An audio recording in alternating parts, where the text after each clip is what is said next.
Why the wilderness lasts longer than necessary. Let's chat. But first and foremost, the reason why I'm talking about the wilderness is because many leaders like you don't even realize you're in the wilderness. In the wilderness, also a place of survival, was a place I lived in longer than I care to mention or even realize. So, with that being said, a lot of you don't even realize you are in the wilderness. So, this is why I'm bringing it to your awareness. And because it's necessary, and that's what God is doing for many of us. First and foremost, the wilderness is not meant to break you. It is meant to reveal you. It's meant to reform you. And what keeps many people in the wilderness longer than necessary isn't just disobedience like the children of Israel. It's avoidance. Avoidance of looking into you. Avoidance of following instructions. Avoidance of dealing with your internal affairs. Avoidance of unforgiveness. So many things you're avoiding that keeps you in the wilderness. See, the fact of the matter is, you can't clearly see what you're unwilling to confront. Once again, you can't heal what you won't allow to be revealed, what isn't revealed. You cannot, the first step is acknowledgement. And here's the thing a lot of people don't understand, or they fail to forget, or dismiss. You can't discern of others if you fail to examine yourself. Let me say that one more time. You cannot discern others unless you begin to examine yourself. If you fail to examine yourself, matter of fact, many of you outright refuse to examine yourself.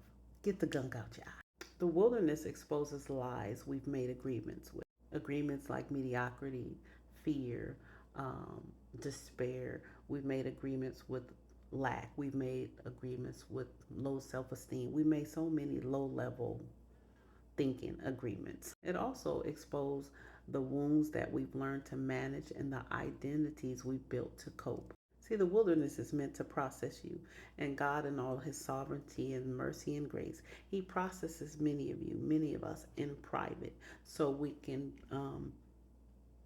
perceive in the public, so we can be formed on the outside. You know, He works on the internal first before it comes to manifestation on the outside. This is why I don't just see behavior. I see the wound underneath it. I see the lie that's attached to the identity. Why? Because the Lord had to process me in private first, and He continues to process me. Child, I'm on the surgery table on a regular basis. To sum it up, you stay in the wilderness longer than normal because you resist the exposure.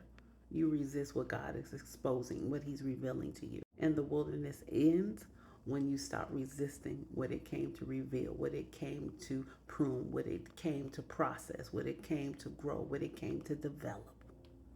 And when you stop what it came to form, in Jesus' name. So I admonish you to not push past this message nor your wilderness season, to allow God to reveal what is being exposed in your life, what He wants exposed. Ask you pay attention to what's being exposed to you by way of these videos, by way of these messages. These messages are not meant for inspiration, but revelations to help you to turn, to help you to reclaim, to help you recover and discover. And if you need help with any of those, I invite you to go to www.warriorlifestyle.org and click the link Glow Academy and put in your application. It is time that you, leader, come out of the wilderness. It is time that you, leader, become reformed. It is time that you, leader, restore your heart unto God. And more importantly, it is time that you leave the wilderness, because it was a temporary place. It was not meant for your permanent home. Save this message. Listen to it again. Follow this page for more. Peace.